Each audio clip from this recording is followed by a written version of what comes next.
Hey, what's up everybody? Welcome to the art studio today.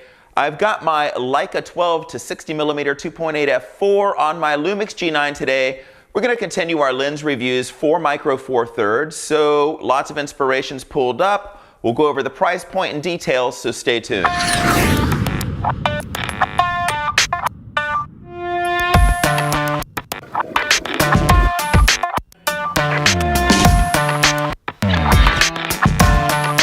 So we just got back from New York City. We were speaking at the B&H Depth of Field conference and doing some photo shoots down there as well. And you can go behind the scenes via our vlog to see that, our most recent chapter. And one thing I can say is if you haven't gone to a speaking engagement, a conference like Professional Photographers of America or WPPI, which is just around the corner, or the Depth of Field conference, which I just spoke at, I highly, highly recommend it because you know, what you learn on YouTube is all about specs and technology and all those different things, and that's certainly what we share. When you go to a conference live, you kind of get to pick the brains of the people who have been succeeding in this industry for a very long time. And part of what we want to do, both here on our channel and when we go out and do speaking engagements, is not only, you know, inspire by sharing ideas and techniques and things of that nature, and the cameras we use, but we want to inspire you to succeed. And so, kind of exciting to say that we just had people come up to us at this conference and say, I saw you speak 10 years ago. We've been doing this for 25 years.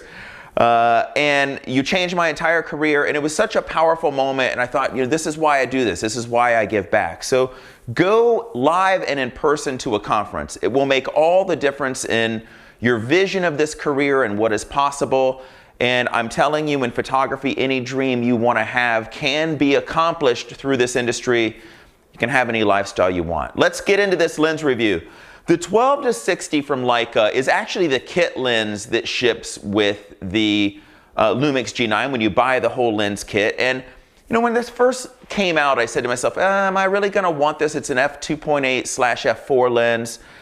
And once I got out and started using it more and more, the more I realized this is a really incredible lens because it has a lot of versatility. You know, at 12mm, if you're zoomed kind of out, you have a kind of a full frame equivalent of 24mm, but at 60, you have a full frame equivalent of 120. So really what you gain in this lens is something that gives you something very wide, something for landscapes and all sorts of things of that nature, and somewhat of a portrait lens as well, all built into one. So I've been using this lens a lot. We'll go through some inspirations in a moment and share all the different things that you can do with this lens because it is quite a utility lens. It's somewhere down the middle. You can shoot anything with it and it does everything fairly well. Let's look at the price point real quick first. So over on B&H here, what you'll see is, yes, this is the Panasonic Leica DG Vario L Merit 12-60mm 2.8 f4. It is optically stabilized, as you can see, and if we click show more, we will see that this is a splash dust and freeze proof design, so it's weather sealed. There's lots of reviews, lots of great reviews on it. You can check that over on B&H, kind of see what other people think about it. And as I mentioned, full frame equivalent of 24-120. We have to double our lenses in size when we think Micro Four Thirds because the chip's a little bit smaller. But that's kind of the gist and the price point at $897.99. It's under $1,000. This is a really powerful lens to be under $1,000. A little closer look here real quick too. As you can see on the camera itself, not all that big of a lens. One thing I enjoy about it, you can turn manual and autofocus on and off with the click of a button here. You can turn on your optical stabilization and off here as well.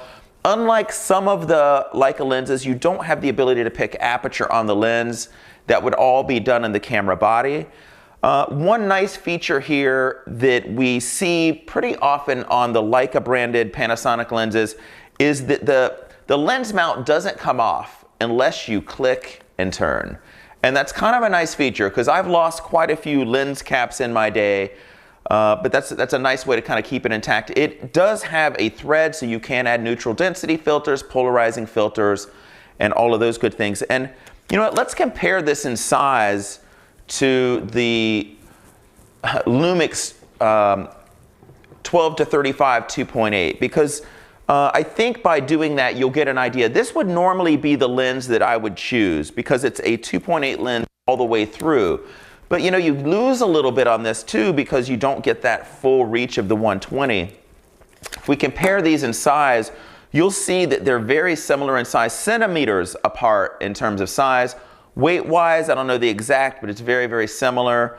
But I do believe, you know, if I'm only going to be working low light, I'd probably go to the 12-35 2.8. If I'm going to be in a mixed variety of conditions or in good light, there's no question I would choose the 12-60 instead. Both comparable in terms of sharpness. Really enjoy them both. Let's get into the inspirations. Gonna dive into Lightroom here first. See how many we pulled up here. I pulled up quite a few, 28 photographs to choose from in our Lightroom catalog. Let's get into it. So one of the things and one of the reasons that we typically will turn to faster glass is also for that fall off of the depth of field.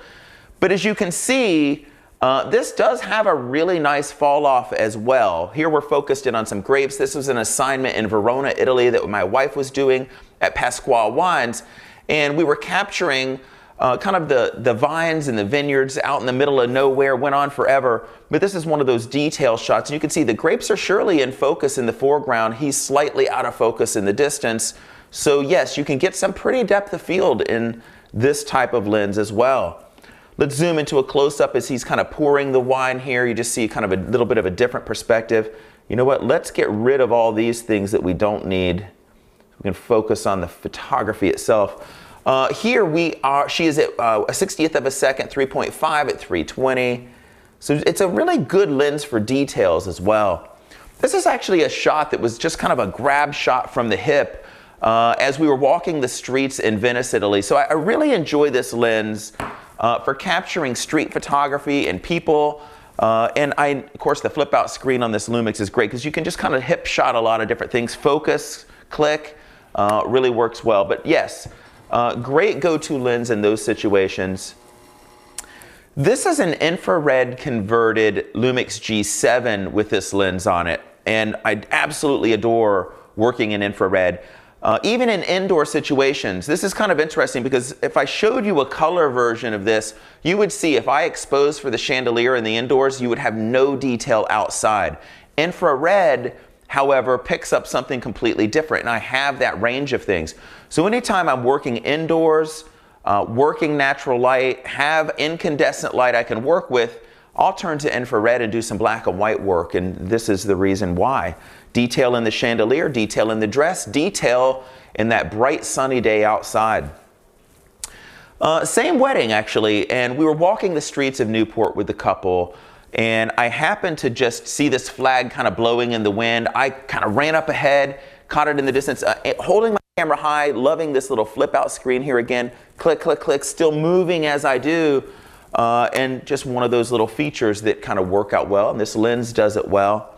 Same wedding here, beautiful late day sun now. We're kind of getting closer to sunset. There was enough light pouring through the side here to capture detail indoors and outdoors in color. You can see a little sailboat in the distance. That's a pretty lens for this type of work. And you can see here's a sunset shot as they were kind of heading down towards the water. We were going to take some portraits, and I'm just kind of clicking away and capturing it as it unfolds. So yeah, at 12mm, ISO 100 f5.6 at 200. I turn to this lens a lot of times because it does really good close-up detail photography also, especially if you have more than one subject. Here she has these beautiful shoes and her rings here in the foreground, just kind of set up on a table. And it's also great for details like this, getting right over the top of an invitation. I just kind of laid it down on one of the bouquets, capture a really nice detail shot of things like that. And look how close you can focus to this with this lens. Here I'm in on her engagement ring and on kind of a diamond bracelet she was going to wear. You can see those same shoes you just saw in the distance blurred out. But I love this for getting close on details. And I love working with mirrorless cameras at weddings for this reason, because instead of having to get low and do this, I can work from the hip again. Focus, choose my focus, click, capture those moments. A lot less work on the body and energy that we have to put in. Same thing that you're seeing here. I'm flipping that screen up. I'm getting low as I can to the shoes, click, and now we're capturing kind of her shoes on the bed in focus. You capture her gown slightly out in the distance, and just a really pretty shot from a wedding up in northwestern Goshen, Connecticut that we were working. Same wedding here. I graded this a little bit differently. I know it's outside the box, but I just loved the moment. I loved the glow to it. And this was just a capture moment. This literally was a photojournalistic moment where she was walking by, took that glance back at her dress, and I'm like, oh, so pretty. And 12 to 60, one more time, working with natural light as it pours through the windows of this house. And you can see here, same thing, just kind of natural, beautiful. I love the glow to this. You know, and a lot of times in Lightroom, quite honestly, what I'll do is I find digital, and especially these beautiful lenses, to be so sharp that I actually find myself pulling the clarity slider back in Lightroom a little bit. And what happens when you do that is light, anywhere there's bright light, it glows a little bit. Nice way to get kind of a soft focus kind of effect without overdoing it and without putting a filter on the front of the lens. I go to this lens often when I go to the homes of our clients. Here we're capturing their newborn baby, really beautiful. We had photographed their wedding and we've been photographing their family ever since. We love them. And this is just in their home in the foyer. And I'm actually having to hold the camera up a little high. So I'm not into it with my eye, but just again, using the screen. That's what we love about mirrorless. And I'm framing a chandelier in their dining room just above them to give a little glam to this shot. Really pretty and simple and natural. This is in our client's home as well. They have a fireplace in their bedroom. We went to do holiday photographs, and you can see just a really pretty lens captured in their bedroom, and it's not a lot of light here. So what I did was I took one strobe, a Profoto strobe over here, Profoto B1, and I put a translucent umbrella on it, white translucent, and shot through it. And what that does is it just throws light everywhere, bounces off of everything in the room, so we get nice even lighting. But in the center where that strobe comes through, you tend to get a really nice central light on everyone, and just a really pretty way to do it. So yeah, turning to this lens again, I'm dragging the shutter a little to a 40th of a second. Sometimes I'll drag it and keep the shutter open even longer in certain situations if it's really dark. Get a little bit of glow, get the fireplace to glow a little bit. Makes a difference. So dragging that shutter. This is a celebrity wedding for Star Jones that we photographed on a cruise ship, and really pretty shot, just a quick portrait scenario. When I walked out of their reception, I saw this beautiful wall full of mirrors, and I thought this is a cool place to do a shot, kind of glamorous. And if you know Star, she is as glamorous as they come. We love her. But here, again, same thing, that translucent umbrella, that's all it is. Shooting right through it, nice even lighting, works out really well. So this is a really fun idea that we did under the apple trees. We have like a little small 20-tree apple orchard here on our property in Connecticut. And we set up just kind of a little tent here out on the property. And the kids play in it and go crazy. Just brother and sister here of some longtime clients of ours that we love. And kind of capturing that. So just a fun little way to do that. And here's what I love, again, getting really low with that camera, right? Working from the hip. Lumix G9 is just beautiful for that. And this lens just allows us to do everything from close-ups to details to photojournalism and everything. It's a utility lens, to say the least. So here we are at a wedding. Simple details. You know, we always try to get as many details as we possibly can. And here, just kind of getting low and framing it in a really creative way, kind of some paper flowers there as one of their wedding details. This is kind of interesting too. There was an overhanging tree, and I shot this photograph a little closer with this lens without the tree. And then I noticed it, and I'm like, oh, let me step back into it. And raising the camera a little high allowed me to capture even more of the leaves and just kind of have a focal point in the foreground and in the background there. And I just thought it framed it out really well. Now, normally if I'm doing family groups, quite honestly, I turn to the 35 to 100 2.8 more times than not. But there are times when I have to work fast and I don't really have time to change lenses, or maybe I don't have this in my bag. And I love that this lens exists because, again, if I'm working photojournalistically, we transition into portraits. Yes, I can at 60 have a 120mm lens, full frame equivalent, and do really beautiful family portraits. The reason I work with longer lenses for family groupings is that it tends to compress the background and bring the attention on the emotion and the subject.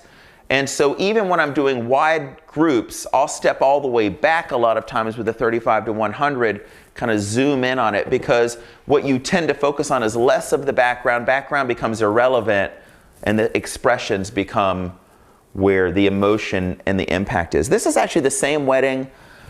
We had done some portraits and we're walking back to the reception. Such a beautiful day. The sun is setting here. This is a Lumix G7 with this lens on it. Again, getting low. Lumix G7 has a nice flip out screen as well. And instead of exposing for the couple, exposing for the sun and her veil getting lit behind, and I'm actually blocking the sun with their bodies. So think about that when you're out and working. Use any light source in the distance as a way to rim light your subjects and get some creativity, and really pretty in infrared. So this is a synagogue we were working at doing a bat mitzvah and doing portraits in the synagogue. And so again, we have that Profoto light over on this side this time through that translucent umbrella. You see how this really works well in environmental situations, especially with tall ceilings, and just trying to balance my exposure of the same exposure on her face as the stained glass in the distance, and finding a really great way to do that. So this lens is a go-to for portraits, and it's a go-to for candids. I'm up in the balcony here and I happen to look down and just kind of see the color harmony between her dress and everything that's here, and just kind of capturing some of the prayers here in the book. I thought it was just a really cute candid. But you know, I find I can push this lens pretty well. I'm at ISO 1600 here, 1/60th of a second at f4. It's a rainy day, early morning, lots of blue light kind of pouring through. I accentuated that, of course, by working with a bluer color temperature. But you can see the groom's jacket, he hadn't put it on yet, here in the foreground. So thinking about framing foreground distance, telling the story in their album, and I just really liked this. And same thing here, the guys helping him with his bow tie here. Funny moment, he put his hand over his eyes, they were cracking up. Really pretty, and I just love the gradation of warm light to cold light. I think it tells a story in a different way. So as you can see, yeah, I'm working it really wide sometimes, and then other times I'm zooming in and finding moments. It's where this lens goes so well for weddings. Same wedding, but here we're at with the girls, and so I went over to the guys where they were getting ready, headed over to where the girls are getting ready, and just kind of, again, holding this up, framing them offset to the chandelier that's in their dining room, and just a really pretty way to do it, nice and simply. So same synagogue for a bar mitzvah here, and same lighting scheme, just one translucent umbrella, Profoto B1, just kind of capturing him in the center here, portraits before everybody arrives, really cute shot. And then I have one last shot that I just loved. I'm up in the balcony, and he's doing a reading here, and I look down and see the Torah on the lower left, and I'm like, I wonder if I can get that in focus and him in focus. So here I'm pushing the envelope, right? I'm at ISO 4000 and 1/8 of a second. Thank you, Lumix, for your incredible 5-axis dual image stabilization. Couldn't have done it without it. One of those impossible shots, because I'm at f22 here, and that's what made it possible. And you can see how clean this file looks, even at ISO 400. Yes, I added a little noise reduction, but I thought it brought mood because it added a little softness at the same time. So that's my inspirations today working with this 12-60. It's a great go-to lens, even though I know it's a 2.8 f4 lens, but I have to tell you, I turn to this lens all the time for such a wide variety of things because it is so capable. Stay tuned for more. We're going to be exploring the Lumix S1 more here on our channel. We're going to be continuing our micro four thirds lens reviews throughout the next weeks ahead. We have some travel planned as well, so I don't know what our posting schedule is going to quite be like, but we will certainly post whenever we can. And we're actually going down to spend some time with Lumix at an upcoming meeting, and they're going to go through all the features of the S1 one at a time and tell us not only that it can do it, but how they pull off what they pull off, and give us a lot of insight and detail. And that's going to be cool, because then when I come back, I'll be able to share a lot more detail from that camera about the autofocus, how it works, how the AI works, and everything else. So I look forward to getting that information so that I can pass it on to you guys. With that said, follow us on the vlog, get to know us as a husband and wife and two artists who, you know, make their soul living with a camera, and we'll continue to share as we go along. So we appreciate you, everybody. You guys have a great one. Take care. Our channel focuses on creativity, living the dream, and a positive outlook. Subscribe and join us. Go behind the scenes via our vlog, but also learn from us via tech talks, tutorials, and reviews from the perspective of two full-time artists at work.